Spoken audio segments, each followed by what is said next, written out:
What's up guys, Danny James here, and today I have an exciting tutorial lined up for you.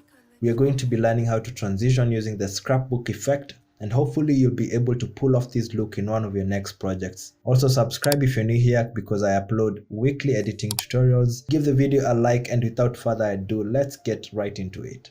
On my timeline I have two clips that we shall be transitioning using this scrapbook effect. Let's preview the clips first.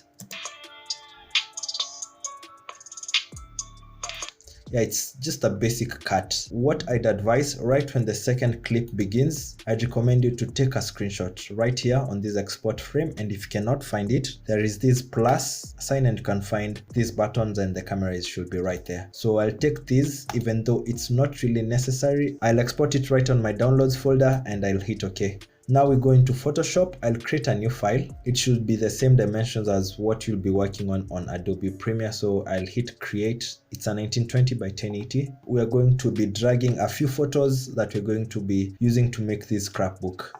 There's a prerequisite before we can begin working here. I went on Google and I searched for a few pictures regarding the same artist. Here are the pictures. I downloaded about 7 of them. You don't really need all of them. I took pictures which involve the artist and any possible cover arts for any music that is done.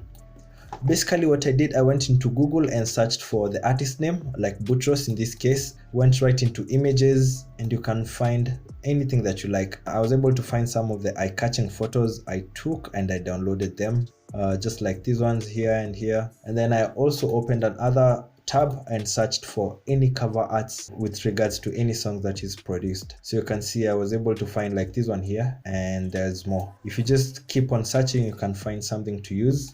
And that's basically it. As I was showing you on my download folder, these are the pictures that I was able to get, and these are the ones we shall be working with. Let's drag the screenshot which we took first, and we drag it into our Photoshop. Yeah, we can leave it just as it is.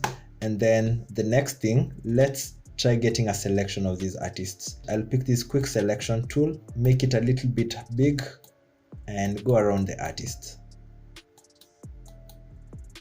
All you need is a rough selection of the artist, nothing complicated or precise. Right there, I won't try to go on the hair and all, just around the artist. You have a frame to work on. And then I'll hit Ctrl J, and now we have a duplicate of that selection only. I'll go back to my selection tool and I'll delete this background layer like that. It doesn't have to be perfect, as I said. And then you can begin adding more pictures into this one. So I'll grab the cover arts, the two of them, and I'll drag them. I'll accept the transformation settings before I can begin customizing. Now I'll hide the visibility of this layer. Okay, now with these two pictures, I'll hit Ctrl T to get the free transformation properties, and I'll place this one here. I'll also rotate it. I don't want anything to be very much precise, just something to look at like that. And then I'll also drag this one. I can put it somewhere here, and I'll also enlarge it. Yes, simple as that. And then I'll drag this main photo that we took right on top of these ones so that you can see what you're trying to make. You can see just nothing precise. It's something that can play around with the viewer's eye like this. This is quite fine. And I'll also come back to this one, enlarge it. You can rotate it, and also with the transformation, you can right click. You can do something like a distort or a warp, which you can do things like this. Just small details that can sell the idea, they can never hurt. You see, I can stretch that picture like that, and I'll accept this. And then following from this, I'll drag more pictures and see what I can make of this. I'll drag this other photo, put it on Photoshop, enlarge it. And now when it comes to this point, I'll have to hide everything else. In this picture, I want to get a selection of the artist only. I can use a selection tool just like we've done. Nothing complicated around the artist and this tire. I like the look of this tire. Just around the artist, a simple selection is all you need, like that. And then I'll hit Ctrl J. I have a new layer with that, and then I'll delete this other layer. Now we can re-enable everything else. I just didn't want you to be confused in all that and get intimidated. And you can see this picture is behind this one in terms of how we've positioned the layers. So I think this is quite all right. Let me drag more pictures. this one here. Right now, instead of using a selection tool, I want to show you another method. I'll take this pen tool and then I'll zoom in, not quite accurate, and just it's the same pen tool which you use on Adobe Premiere. I have a tutorial which discusses about the pen tool only and how to mask, so I'll make sure to link that below. And then let's go around these artists. It's really something rough we were trying to make. And then after I connect, I'll right click, make selection, feather radius, I'll make it something like 1, Control Shift I so that I can invert the selection and hit delete. Of course, the layer is not rasterized. Right click, rasterize the layer and press delete. And then I can hit Control D to remove these matching ants. You see, we have something sketchy going on. It's essentially what we're trying to look for in such a transition. I feel like it's a complete image. Now, the last part, I'd like us to do a few adjustments to these images. Like this picture right here, I want to give it a black and white look. I'll bump all these and then I'll also clip it, making sure that the effect affects only this picture. I'll try to make it different from the rest. And when you're done, hold Shift, click on these two if you did an adjustment on that, and right click and merge these layers. With this layer right here behind, I want to make it a little bit different from this other one. So I'll go into my adjustments, make sure to have clicked on this layer, which is this one, get an adjustment, and I want to add a color balance. I'll want to get a yellowish look or vibe into it, something different like that, and then I leave it. As I've shown you, after you're done, click on the two layers, holding Shift, I'm clicking on both of them, and then I'll merge these layers. So we have 1, 2, 3, 4, 5. Let's see if we can do anything on this other layer. This time I want to play with the curves. These are all different ways that you can bring some contrast into any photo. So I hope you're learning something with that. I'll make the shadows much deeper and I'll add a contrast into it like that. I hold Shift, click on both of them, and I'll merge these layers. Lastly, as soon as you're done with this, we have one more step to go, which will be adding the fancy looking text. But before that, I'd insist that we label our layers. So like this layer right here, I'll name this main left. Essentially, it will help you track these layers when you go forward. Main right.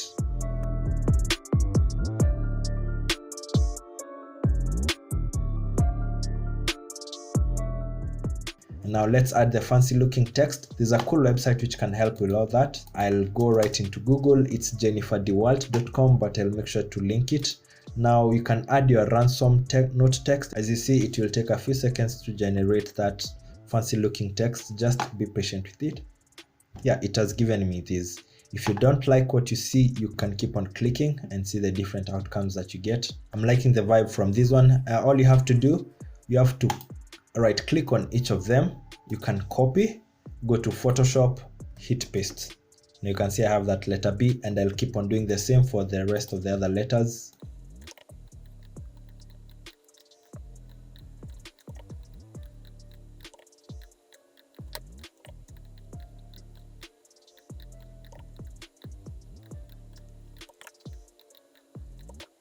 I'm done copying these letters now. Again, if you don't like the look of everything, you can always ransomize that text and get something else and come back and copy it. For example, in this, I can see I don't like this letter T, I'll delete it. I also don't like this other letter O, I'll delete them. So I'll get another T and O. So let's wait and see what it gets. Yeah, I like this T, I'll copy it, bring it back, and I'll bring the letter O also. So we have this text right here. Now, depending on what you're trying to get, you can place this text however you want. But first, let's enlarge these letters so that you can see them. I'll hold Shift, click on the first one and go to the last one, and then hit Ctrl T on your keyboard.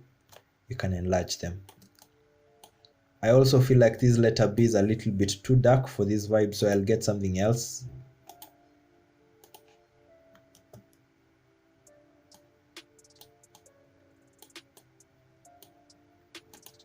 I'll get this letter B and I'll exchange this letter O with this one.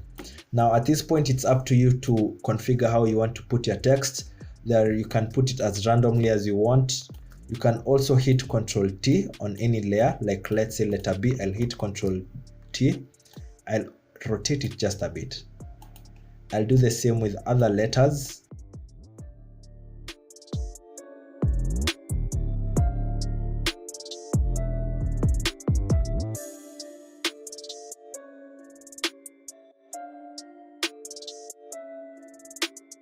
Yeah, something like that. And then once you're done, I'll hold shift, click on all layers, and then hit Ctrl G to group them. I'll name this main text. Now you can see the difference when the text is here and when it's not. I want to give a little adjustment to this main frame layer. I'll go to my levels, make sure it only affects that layer. I find it too bright for this vibe. Just play around and see what you like. And it's not necessary to do this step. And then as I've shown you, I'll hold shift, click on both of these, right click and merge the layers. I'll rename it once again mainframe. Now once everything looks fine, I want us to add one more detail. Let me hide this text. I want to add some texture into this overall look.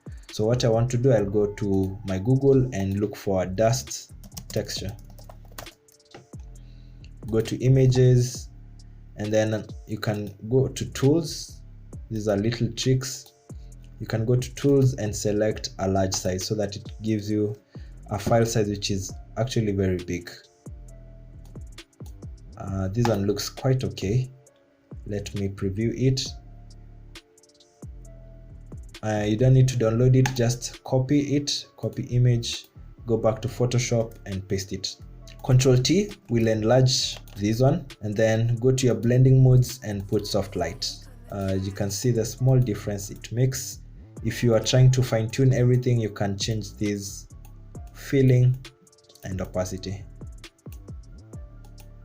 Alright, that looks good, and if you can see, inclusive of the text, it checks out very well. You can also have this text lying below this dust so that you can see everything affected by that. This checks out nice. I love the look of this. You can save this file, this Photoshop file, and then go open Adobe Premiere and go on. But if you're like me and you like more aesthetics and styles, you can go on Google, search for neon signs. I'll also open another tab, something like clouds, PNG. Yeah, right under neon signs, you can see there are many things that you can get. You can also go on unsplash.com. I was able to track and find some good looking neon signs. Let me reload other pages. Yeah, I also searched on Google Chinese LED signs, something like this. Like we can copy this one, go to Photoshop, paste it.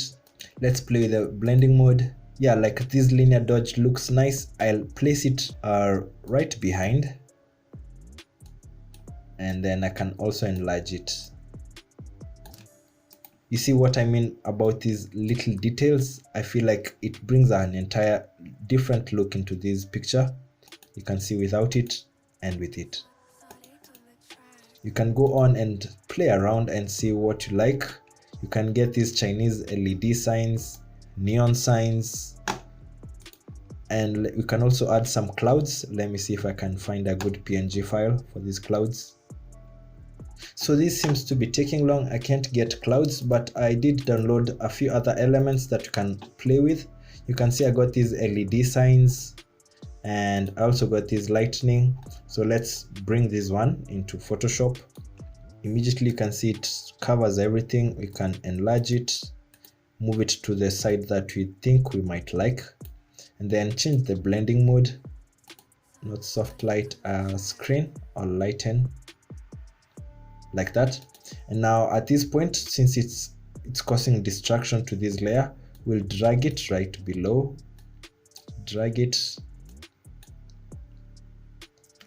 hold Ctrl T and see where it checks out fine. Like you can see it's in between these two layers, so it looks kind of good.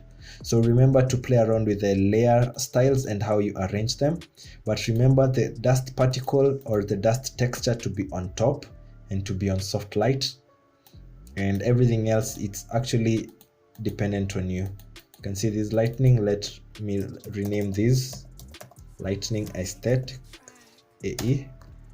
Any other aesthetics like this neon, I'll name it neon AE. And that's basically it. I love details, and this is the small things that make a huge difference to your editing work. I'll hit save, Control S. I had saved this file before, so you'll have to save as something or as a Photoshop file. Scrapbook, that's what I gave it. So I'll have to replace that.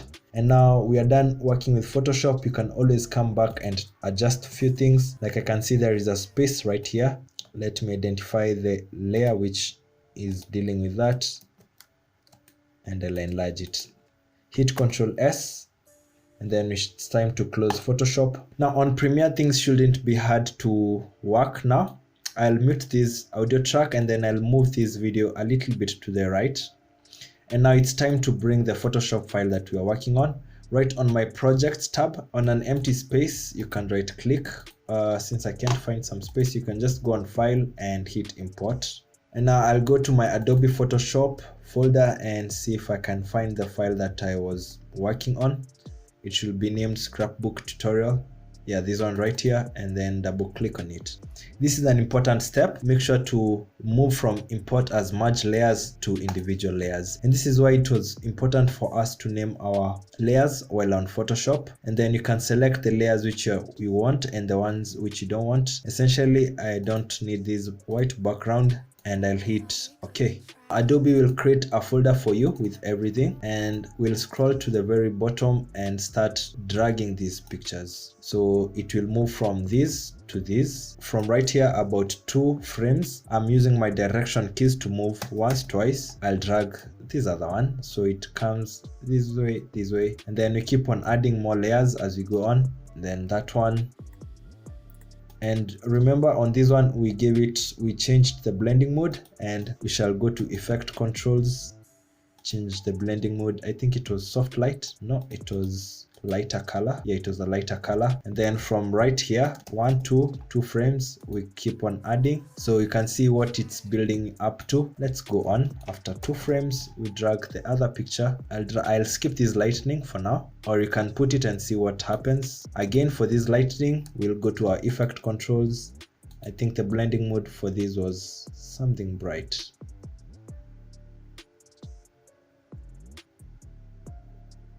Yeah, it was on lighten.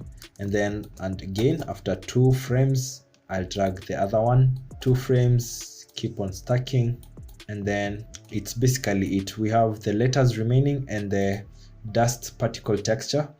So for now, things look like this. You see, I'd like us to bring in the words, so I'll place them right here beside so that you can see them. I'll place them. Let me drag. I'll come place these words right here and arrange them first. After this, 2 frames, bring the other one, 2 frames. We just keep on doing the same thing. It's only that we need an extra space and we were running out of video tracks. So this isn't the right O. We were supposed to bring in this O right here. And how you'll know things are supposed to fit just as you set them on Photoshop. So I know there needs to be an O right after the B. And then from right here, 1, 2, I need to bring this letter T, 2 frames, letter R, 2 frames. Then this letter O comes in, 2 frames, letter S. I need some space. We just keep on adding these layers. After this S, the final S, I'll bring it on. Yeah, so you can see the words appear in a very fashionable manner. And now with the wordings, we can highlight on all of them and nest. Let's name them main text. Okay, now the advantage is that with the wordings now we can drag them right here, but let's make sure you can see everything. Let me label these differently. As soon as everything starts appearing like this, we'll make the words begin appear. So I'll enlarge these and I'll bring the text layer right here. You can have it begin with everything else. And now let's preview what this looks like. You can see everything appears so fast. And where this animation ends, about this point, I'll trim everything down to this place. And And then remember, we also needed our texture pattern. As soon as the first few pictures land, like right here, I'll drag this on, enlarge, and then put it right here. And then I'll also limit it. I'll also label my layers so that I can always know what I'm working with. And remember, the reason it looks like this, it's because of the blending mode. I'll click on this, go to effect controls. I think it was on soft light, and it gives us that rough and almost very sharp image. You can see without it and with it, the items will begin appearing like that. And we can also add our text layer. It's not really complex. If you feel like I'm going too fast, you can always rewind and see where you have forgotten. Everything lines up properly now, you see. And now after everything is said and done, you can click on all the layers, right click and nest them. So let's name this scrap. As soon as this transition ends, we can trim this area and bring the other clip right here. So it should look like, let me unmute this audio. It goes a little bit fast, and if you need it to be any way slower, so let me drag this. I'll give everything 3 frames between everything, so I'll add 1 frame, drag it.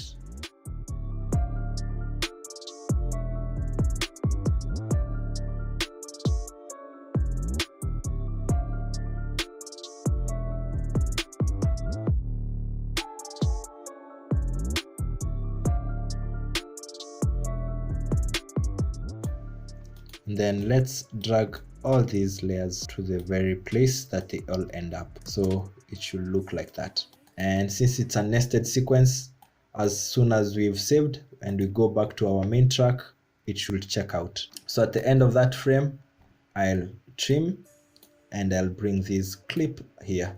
And now if we preview this, let's see what it looks like.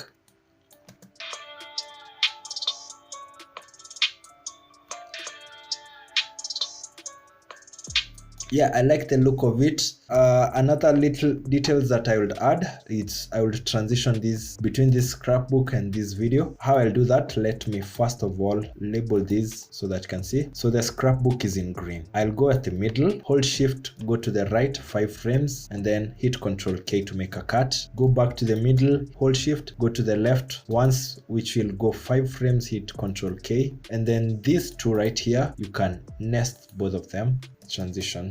For this one, we'll add something small, a brightness and contrast. I'll also add echo effect, and it's the echo which is under time.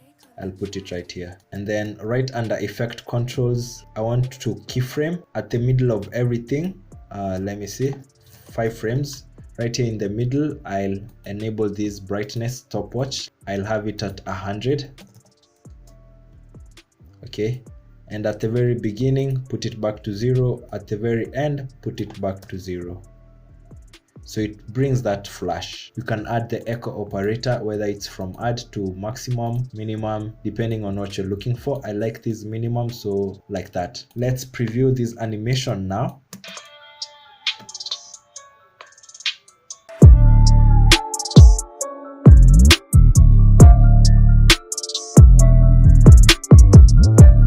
Yeah, that's it from me today. I hope you enjoyed this video. I know it was a little bit lengthy, but as you know, anything good takes time. Now I hope to see you in the next video. Make sure to like and subscribe if you haven't, and make sure to stay creative and keep on chasing your dreams.